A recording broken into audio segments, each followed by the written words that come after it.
everyone, welcome to Coach on Command. My name is Arron Littleton, and I am the head coach of the Gymnastics Sports Center Storm, two-time AGA champion, and your host for this hour of excitement and wonder. So, you'll see here we've got some of our friends back are with us, and so we're going to go down the panel. We're going to let them introduce themselves, and then we'll get the show on the road. I'm back. It's me, Braden, the man that is made up of three people.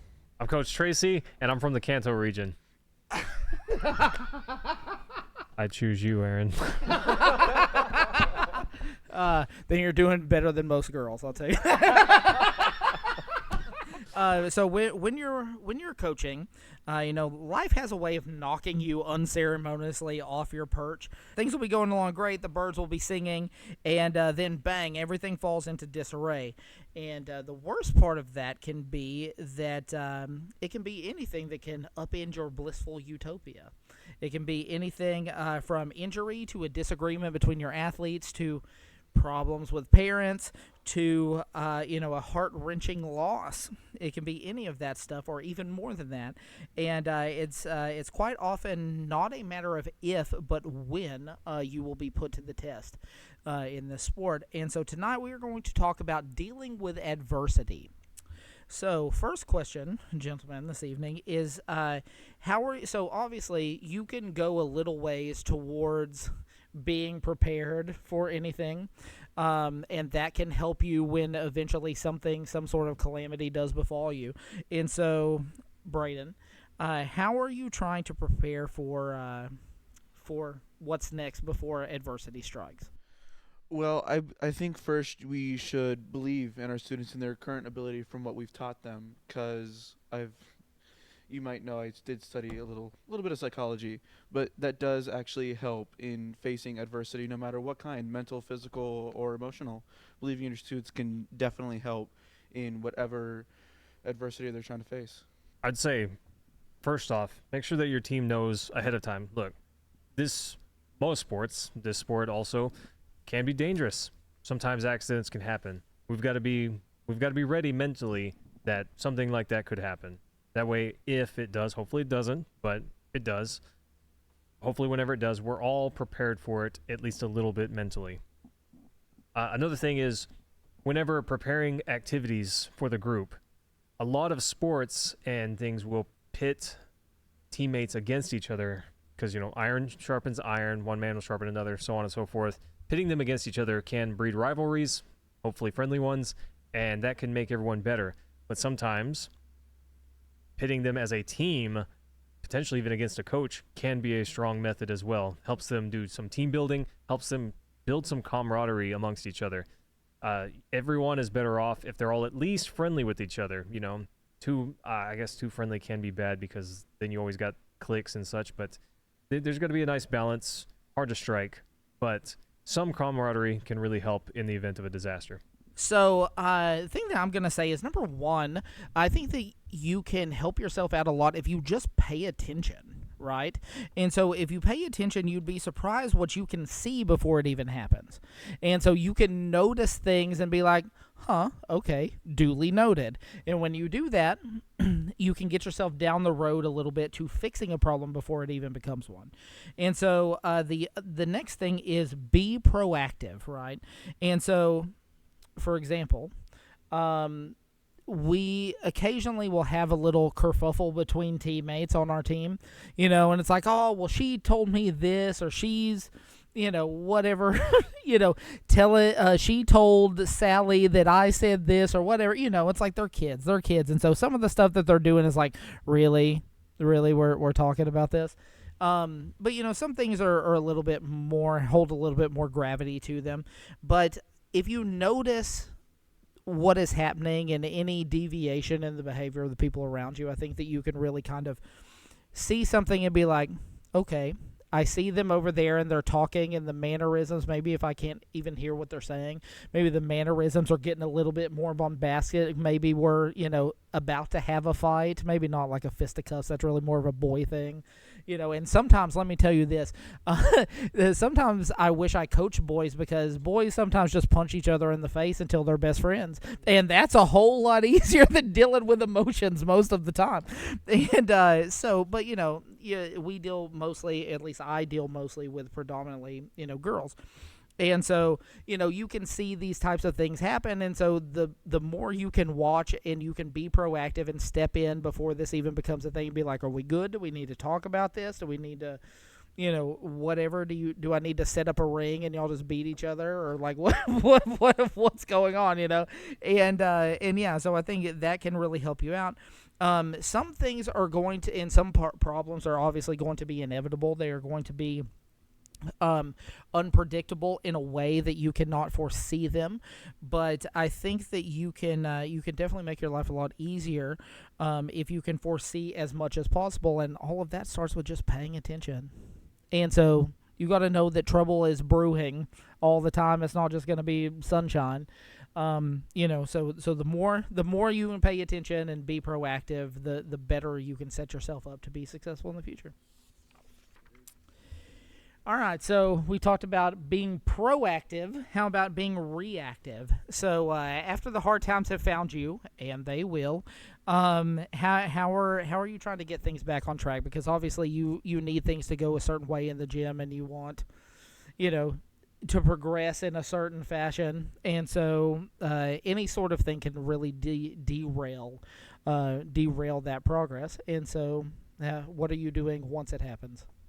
I think originally you should take a mental break. Have your students sit down, take a few moments to collect themselves, to fully think about what just transpired and what they can do to currently help it, and then bring it all back, sit down, try to talk with them, and try and figure out what you can currently do to help them and everyone around them as well as yourself, no matter what it could have possibly been. Encouraging your students to talk with each other and have that same kind of camaraderie Tracy was talking about can be a healthy thing. So I can't agree with Braden. Sometimes, sitting the team down and having a little discussion. But in the midst of the disaster, usually what I would do, give the unaffected members of the team a simple task that they can do mostly autonomously, and tend to the issue in a more quiet manner, at least as quiet as possible. We're not trying to blow up smaller issues into bigger issues. Everyone wants to come over. Oh, what's going on? What happened? What happened? Team, go do this. I'm dealing with this issue. You guys don't need to deal with this. Go focus. Do the thing, right? So depending on when this disaster strikes, that is one of the things I like to do. Simple task that doesn't require a lot of thinking, but does require you physically being there doing the thing. Also, afterwards, make sure to talk to your team. Let them know, hey, we expect to deal with hardships. It's unfortunate when it happens, but it's not the hardship that defines you. It's what you do with it, right? The outcome is not the hand of cards you're dealt, but how you play them. You can win a 2-7 offsuit if you play your cards right. Same with this. You can be dealt a bad hand, even a bit of hardships, and come out on top still. I think that there's really something to it. What you were talking about. People just want to feel like they're in the midst of the action, whatever it is, and I think that's not something that I considered, and again, that's why I love the show. Because it's like it really can feel sometimes if something happens, like if somebody gets injured or maybe there's a fight, it's just like it's just like people gawking at a car wreck. What happened? And then there's another car wreck or something. It's like, what are you doing? This has nothing to do with you. It's like, I'm handling this. It's like, I just need some space. We just need, whatever. It's like, we're going to deal with this. You're not helping. Please. That's why I said simple task. Something that is easy to do autonomously.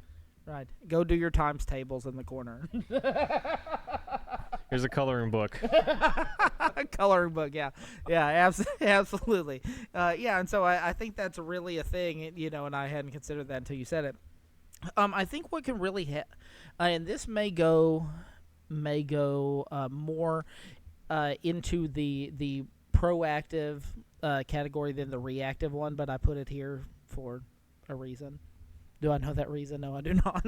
But I think it can really help you if you strive to create the correct mindset. And I think the correct mindset is, if you're in charge, if you're somebody who's a higher up, you're running a program, you're running a gym, you're doing any of those sorts of things, disaster will find you.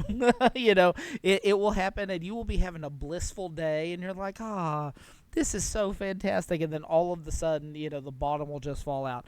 And so I think it's best if that is your position, if that is your lot in life, is to be in charge of a bunch of things that could go instantly and horrifically wrong. I think that you should really try to develop a correct mindset around it, and I've said this before, really kind of in a micro way, but I believe it too in a macro sense as well, and that is that everything is a puzzle to be solved. Right, and that is a very dispassionate, it is a very robotic way to look at it.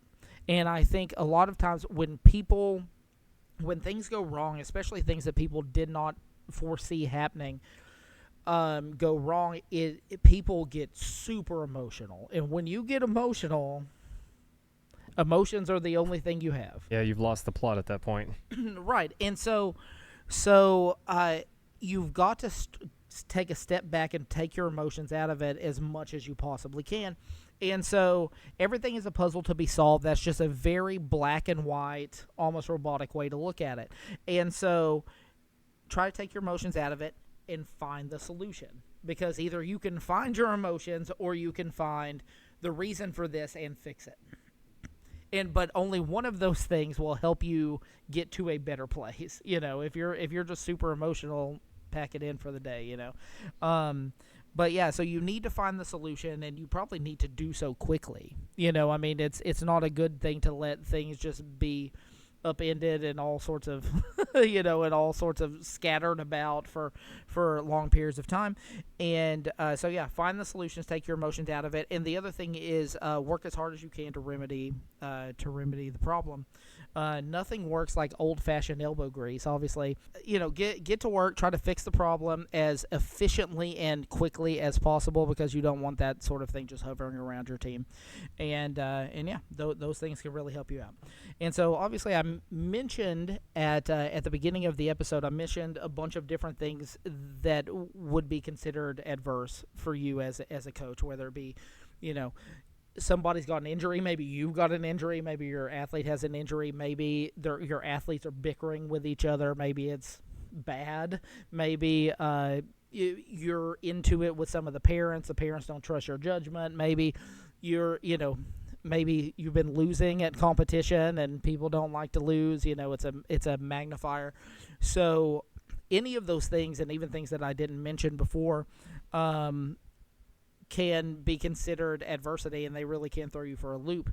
But what do you think is the hardest type of adversity to deal with while you are coaching? And what are your tips for dealing with that specifically? I know we've spoken a lot in generalities for the first part of this episode, but let's hammer down on something. What's the hardest part of it? What's the hardest type of adversity, and how are you dealing with it? I think there are two hardest adversities. There is both the emotional adversity or the mental block that someone can have, and the physical adversity, like you said, a physical injury or a loss, which would, I guess, be more of a mental adversity. But yeah, my tips for that would be, first is physical adversity. Take a moment, let your body heal. If you don't, it'll only come back worse. You need to let yourself heal, no matter what. It's important to have a healthy body when you're doing something that's very dangerous. And mental adversity, you need to have the ability to encourage others to talk about it. Even if you don't like to talk, talking about something can help lower the risk of something exploding to minor things and that, again, exploding to something else. You want to talk with your students, like I said earlier, encourage them to be open with their feelings. So whenever it comes to dealing with adversity, as Arron alluded to earlier, I was going to mention a tiny bit. Some of them you can kind of see coming. Some of them are not immediate. They have build-up times, and you can head them off at the pass. In my experience, the hardest thing to deal with is a massive physical injury, because sometimes there's no lead up, there's no build up. You kind of always expect that something could happen, but you don't know what and you don't know when. And when it does happen, it could easily catch you off guard and ruin the best of days. And that is one of those things that I think can just derail a workout in its entirety immediately. And especially if it's a pretty gnarly physical injury, everyone wants to crowd around and say, "Oh, what's going on? What happened?" And that just totally derails your entire workout. Tips to deal with it, as I said earlier, I would give the rest of my team that aren't immediately involved a task. Go do your thing. I'm handling this. This is not something for you. This is something for me. Let them, give them that sense of authority. I'm in charge and I'm taking care of business here. You guys can go back to doing your tasks. And then, of course, deal with the injury as best you can. I'm not a doctor, but I can recognize a few things. Earlier today, one of my kids fell on the ground, sprained her ankle. Like I said, I'm not a doctor, but I've sprained my ankle enough to know what one looks like and feels like. And as she described it to me, I took her over to her dad and told her, look, she sprained her ankle, skinned her ankle a little bit, got some rug burn. She's going to want to take it easy for a few days and ice it. Definitely ice it, because it's going to swell up a tiny bit. But first off, deal with the injury, deal with people related to the injury. And that's how I would go about it. Dr. Tracy, drink some chamomile tea and see me in the morning. Rub some dirt on it. Yeah, there Stop you go. Stop being a weenie. Stop being a weenie is not coach on command unless Tracy has told somebody to stop being a weenie. So what is the hardest part of adversity, or the hardest type of adversity to go through? And for me, as somebody who is hyper type A, somebody who is, the head coach and the person who's really in charge and the person who has their name at the bottom of the check when it comes to our competitive team, I'm the one who's in charge of that. And so the hardest part for me is, and always will be, is losing at an important meet. We have state that we go to, and it really, there's a certain thing about, and I guess an injury could leave you this way too, but it just leaves you feeling so unfulfilled. Like there's no resolution, there's no fullness, it's all emptiness. What is life? That you can get into some real emo thoughts there, and believe me, I've been there. But losing and having things, you work so hard to maybe not necessarily win, but perform well when it counts. And so when you don't, it really is a hard thing to deal with. And for the person who is responsible for how we perform, that is me, it really hits super hard. And so I'll never forget, state meet May 2022. Okay, so this was essentially 3 years ago, but it's been 2 seasons ago. And that was the state meet before we ran off to state championships, And so I've talked, at somewhat length on the podcast about how much I felt like I had to win to, prove everybody wrong and prove that I belong here and all that kind of stuff. And the thing about state 2022 was that was right before we won, but I couldn't see that part yet. And we lost, in horrific fashion. And it just sent me into a spiral, because I'd worked so hard to win. I had worked so hard to do this, to prove that we could do it, to build a winning program.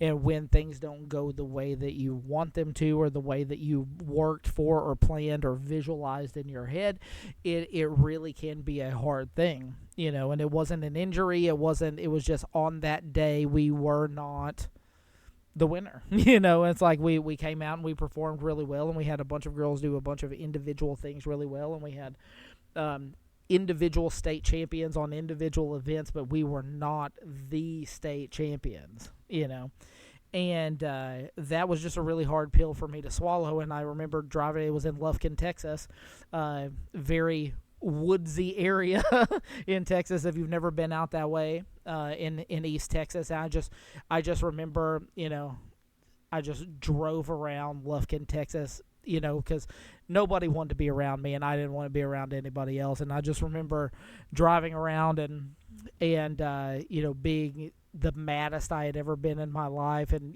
I was just distraught. And for a head coach, for somebody who has worked really hard to put something together, it can be really rough.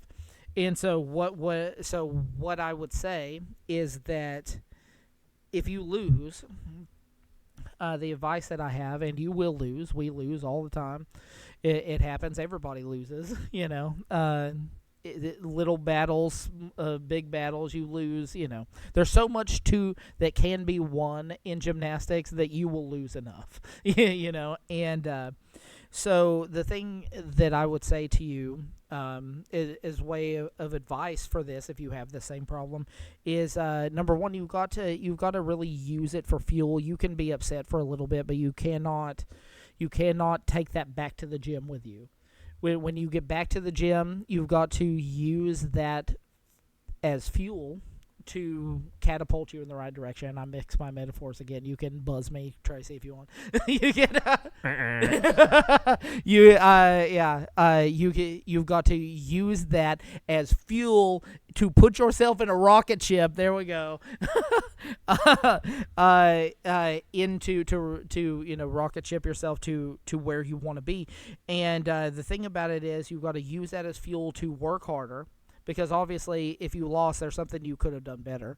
And so how are you going to fix those things? How are you going to tighten it up to be better for the next season? And it's a hard year. If you feel like you've lost and it's going to take you a whole year to get another chance, there's a lot of self-reflection that goes into that. And so work harder. Use that to become more focused on the details of what you're trying to do, because gymnastics is won and lost in the margins. And it's a tenth of a point here, it's 2/10 of a point there, and one thing after another, and that's what determines who wins and who loses. And the thing that I would say is, you've got to, for me, what really helped was I developed a mindset that I was going to come back with a vengeance. And I was going to avenge this loss, and that we weren't just going to sit around and have ourselves a pity party. It's like, as soon as I got back to Wichita Falls, I got to work, and that's how we have those 2 trophies over there. So, may turn this setback, into a comeback. Yeah, the comeback's always greater than the setback. Right. And so those things, if you're a coach and you're experiencing that, trust me, it's super hard. But yeah, this isn't the end. The next chapter is right around the corner, so get to work. And that brings us to the randomly strong opinion of the day. And we're going to rank 5 at least one more time. We're having so much fun doing this. Aren't you having fun, Braden? No, because you've never done this? Okay. So Braden is going to have a lot of fun doing this the first time. And we are going to do randomly strong opinion of the day and rank our top 5 / favorite / best, whatever criteria you have, video game franchises, okay? Because I feel like we would get really in the weeds, more in the weeds than we normally do, about individual games. So franchises. All right, who wants to go first? Number 1 is definitely Halo. No matter which game. No, wait. There actually is one terrible Halo game. However, the next one, Assassin's Creed, has earned its spot. He knows this. He's beaten every single one.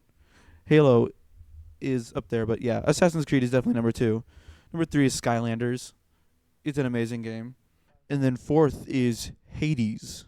It is a great dungeon crawling game where you can collect boons from the Greek gods. It is amazing. I've only ever played the first one, but there is a second, and the first one is amazing. I believe the second one will be too once I play it. And finally is Minecraft, because it has 2 other games, and they're both really good. Minecraft Legends was somewhat okay, but Minecraft Dungeons was where it's at. It was an amazing, also dungeon crawling game.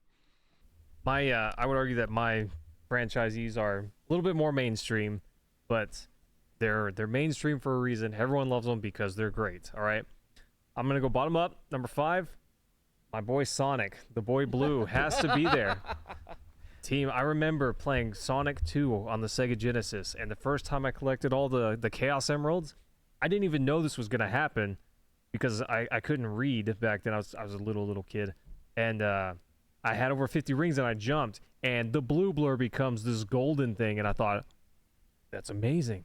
That's amazing. And they kept it in Sonic 3. Anyways, I love that. That just got me. I love platformers for one, and that was a big strength for me.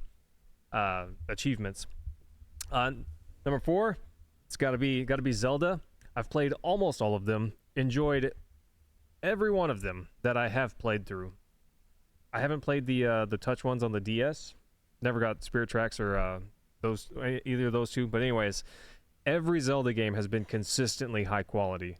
All of them have been at least good, if not great or better. Number 3, like I said, I love platformers. Love me some Mario games, specifically the 2D Mario games. Super Mario Bros. 3 and Super Mario World. Oh, God tier Mario games. Excellent platformers. The difficulty ramps up in such a nice fashion. I don't know, it's a beautiful game and good for beginners that are trying to build skill, and I like the way it presents difficulty. Number 2 is Metroid. Super Metroid. I love Metroidvania style games to begin with. The idea of I'm dropped in a place, no one's giving me direction, I'm lost, and I just look for ways to move forward. That's a great game to me. I love it. Well, it can be done poorly, but most of the Metroids are done really well. Super Metroid in particular, 10 out of 10 game for me. I used to speedrun it, any percent, and I got to where I could beat it in 50 minutes and 12 seconds, which by today's standards, not as great, but a decade ago when I ran, it was pretty up there in times. Nerd. Bro, I'll take it for that one. That is called a cruel irony. Mm-hmm. Hey, we can nerd up together. I'm good with it. All right, rank number 1, Final Fantasy. I've played nearly every Final Fantasy game, and they have all been 50-plus hours. Well, not all of them 50-plus hours, but all of them multi-hour-long journeys with amazing characters, amazing stories, excellent combat, excellent. You can strategize in them, and if you do that, it can enhance your battling. I don't know. Everything about them is amazing. And I was telling my wife about an event that happens in Final Fantasy VI, and I was just explaining to her this thing that happens, and it was just the explanation of it and talking through it was enough to make her tear up a tiny bit because it's really emotional, but it's such an excellent story building moment. I love stuff like that. I love a good story, and Final Fantasy almost always delivers. This is also true. Me and Tracy are getting to the get off my lawn phase of our life. I'm just saying, you cannot tell me Final Fantasy 13 is better than any of the ones that came before it. This is just, sorry, that's not how it works. I have never not once played a Final Fantasy game, but It's because you're both growing gray hairs.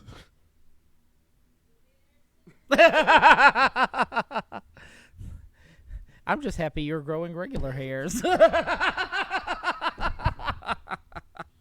All right, so mine, I'm going to go also bottom up. You said Sonic, man. Sonic was fantastic. This is not the one, but I just need to agree with you about Sonic. That was like, I mean, Sega Genesis. I played with his stepdad. Me and Jay were playing some Sonic 2 or whatever, but it's like you just turn on and you hear Sega and That was perfect. That, like, I mean, such a beautiful, angelic, sound. But Sonic did not make my list because I haven't played. I played the very early ones, but I haven't really gotten into Sonic Racers or Sonic any of that. Number 5 for me has got to be NBA Courtside. And I'm a big baseball and basketball fan, for those of you who have never seen the show, which is probably most of you. but yeah, so NBA Courtside really kind of did a riff on NBA Jam. I don't know if you ever played NBA Jam, but he's on fire and all this stuff. Like, I mean, it was these big yoked guys, okay? And so this was available for GameCube, all right? And, just the way the muscles were, and we made all these ridiculous looking characters. You could make gigantic biceps with tiny little forearms and triceps, and you could make, like, and my favorite thing to do would be like gigantic chest and no stomach, and like I was just crazy creative player, and it was really ahead of its time. But you could play you could play arcade mode, and you would be like on top of this skyscraper playing 3-on-3 basketball, and you throw an alley-oop pass and the guy would jump out of the screen and come back and dunk it home. I mean, it's just a really awesome game. Like, that just pulls at my heartstrings, the nostalgia about it. And number 4 was MVP Baseball, because for my money, MVP Baseball is the best baseball game ever made. 05 specifically, if we're talking about specific games. But MVP Baseball was great. John Dowd, if you know, was a great thing. So Barry Bonds, who was, I don't know if you've heard of Barry Bonds, one of the greatest baseball players ever. Yeah. And, the thing is, he decided that he was not going to sign essentially what amounts to a name, image, likeness contract.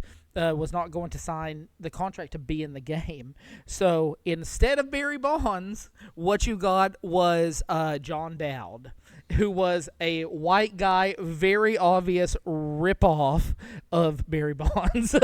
And so if you just made him took John Dowd, changed his race from white to black, and you changed his name from John Dowd to Barry Bonds, and changed his number from whatever it was, 55 or whatever, to 25, you had Barry Bonds very unlicensed in the game. But it was really kind of a weird Easter egg that everybody kind of knew about, And so he played left field and did all the things Barry Bonds did. But yeah, so that was a good one. Number 3 is Uncharted. I don't play a lot of video game franchises, but Uncharted, like the first 3, came with my PS4. It like came in the bundle, and I was like, I don't have anything I'm doing. I might as well just play these. But I mean, they really were awesome games, and I enjoyed them. They make these grandiose things where it's like, I forget which one it is. It's been so long since I played them. But you're like in a plane. Well, then all of a sudden, all the stuff gets ripped out of the plane, and you got to climb back. I mean, all the things, and then you're always getting shot at by somebody. It's like you get rid of all the bad guys, and then here come 300 more. It's like I don't know, but the ruins and all of that was good, and then eventually you get to A Thief's End, and that was just a masterpiece. I really enjoyed those games. And then number 2 has to be, and I did not wear the shirt to do this, but it has to be Pokemon. Pokemon is transcendent of space and time and all of that, and it's just a classic for my generation and every generation after that. I mean, there are a few games that really have made it into the zeitgeist the way that Pokemon has, and everybody knows it. And everybody's got a favorite Pokemon, as you can see by our number 1 video being Kagan arguing about Pokemon cards. That is the craziest video, the most viewed video we've ever had. And so, yeah, Pokemon is awesome. And so it's got to be number 2, because number 1 has got to be Assassin's Creed, man.